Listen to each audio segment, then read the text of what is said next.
어제 올리브영 어워드 페스타 갔다 왔어요. 근데 너무 아쉬웠어요. 브랜드들이 그렇게 양질의 트래픽을 가지고 있는데 많이 활용을 못하더라고요. 그 해결책 제가 알려드릴게요. 안녕하세요, 뷰티왕 박진호입니다. 네, 대표님 안녕하세요. 저희 어제 어디를 다녀왔을까요? 어제 올리브영 어워드 페스타 갔다 왔습니다. 네, 엄청 재밌었죠. 대표님은 어떠셨나요? 저는 어제 갔다 왔는데 롯데월드에 온 지 알았어요. 뷰티 브랜드들이 어떻게 그렇게 감성적인 것들이나 기획을 그렇게 할 수 있을지 엄청난 노고가 들어가는 것들이 좀 많이 느껴지긴 했거든요. 나영님 어땠어요? 실은 저는 작년에도 다녀왔었거든요. 그래서 작년과 올해가 어떤 차이가 있나 그런 부분들을 좀 봤던 것 같아요.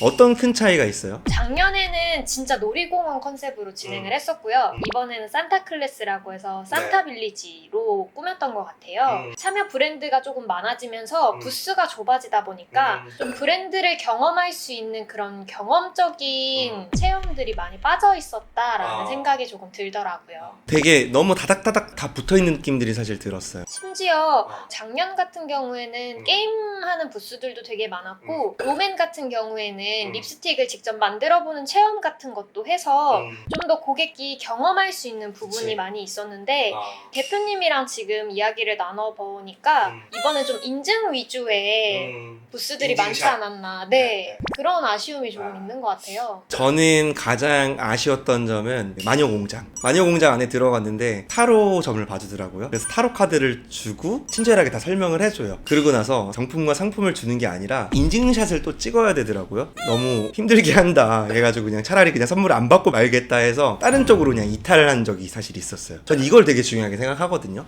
이 마케팅으로 봤었을 때 결국 온라인과 오프라인은 다르지 않다 생각해요. 온라인으로 봤었을 때 결국 모객, 집객, 사람을 모으는 것들이 되게 중요하고 들어온 사람들을 체류하는 것들이 되게 중요하거든요. 오프라인도 마찬가지인 것 같아요. 올리브영에 다 돈 주고 오신 분들이고 티켓을, 그리고 오기도 되게 많이 힘들었죠. 되게 양질의 트래픽이에요. 그 트래픽을 잘 활용한 브랜드가 있고 잘 하지 못한 브랜드가 있는 게 좀 아쉬웠던 부분들이 사실 있는 것 같아요. 약간 이런 부분들도 사실 있었고, 또 아쉬웠던 브랜드 뭐가 생각나요? 아쉬웠던 브랜드라. 아로마티카? 이거 공개해도 될까요?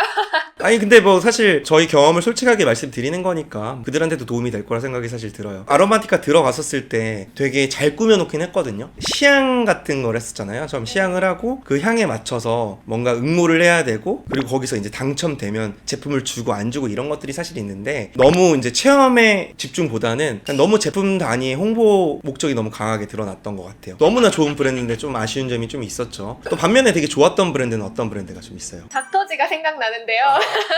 대표님이랑 굉장히 재밌게 게임을 했었어요. 아, 진짜 너무 재밌었어요. 결국은 아까 얘기했잖아요. 체류 시간. 결국 사람을 붙잡아 놓는 건 되게 중요한 건데, 줄 쓰는 사람들도 볼 수 있는 그런 콘텐츠를 만들어줬어요. 닥터지 레드 블레미쉬 라인을 놓고 거기에 이제 키워드별로 해가지고 이 두더지 게임 같은 걸 했잖아요. 이게 되게 간당간당한 거야. 합격한 사람도 있고 불합격한 사람들이 있는데, 이게 거의 뭐 반반 이상으로 나오다 보니까 뒤에 있는 사람들이 계속 조마조마하면서 이게 또 하나의 콘텐츠가 되는 거죠. 그래서 뭐 다른 부스에서 뭐 인스타 인증 이벤트 이런 거 하는 거보다 저는 이거 그냥 인스타에 올렸어요. 콘텐츠라 생각했거든요. 저는 여기서 되게 중요한 것들은 진짜 인스타그램업을 해야 되는 것도 있겠지만, 이 줄 쓰는 사람들한테 줄 수 있는 아이 캐치업을, 약간 이런 콘텐츠도 정말 중요하다, 이런 생각들을 좀 했었어요. 그래서 저희가 내린 결론들이 결국은 콘텐츠로 남는 것, 팔로워나 이런 수치적인 KPI 부분보다는 자발적인 콘텐츠가 이루어질 수 있도록 세팅을 하는 게 가장 중요하지 않을까라고 이야기를 나눈 것 같아요. 맞아요. 숫자가 중요한 것보다는 정말 양질의 콘텐츠를 어떻게 유기적으로 남길 수 있을까가 아마 관건이었던 것 같고, 아마 내년에는 더 잘 완성될 수 있게 올리브영 쪽에서 신경을 많이 쓰겠죠. 네, 그래서 대표님 올리브영 페스타 전체적으로 어떠셨나요? 전체적으로 결국은 이 페스티벌이 끝나고 나서 과연 브랜드는 어떤 베네핏을 가져갈까, 이런 부분에 대해서 고민을 좀 하셨으면 좋을 것 같고, 결국은 이 숫자에 대한 KPI보다는 이 양질의 콘텐츠를 어떻게 하면 오랜 시간 동안 끌고 갈 수 있을지, 그리고 이분들을 위한 또 하나의 이벤트를 준비하는 것들이 되게 중요하다 생각이 사실 들었고요. 두 번째는 결국은 온라인, 오프라인, 결국 마케팅의 본질은 비슷하다, 동일하다. 결국 모객, 집객, 그리고 체류 시간, 이 체류 시간에 관련된 것들을 신경을 많이 쓰는 것들이 너무나 중요하다, 이렇게 말씀드릴 수 있을 것 같아요.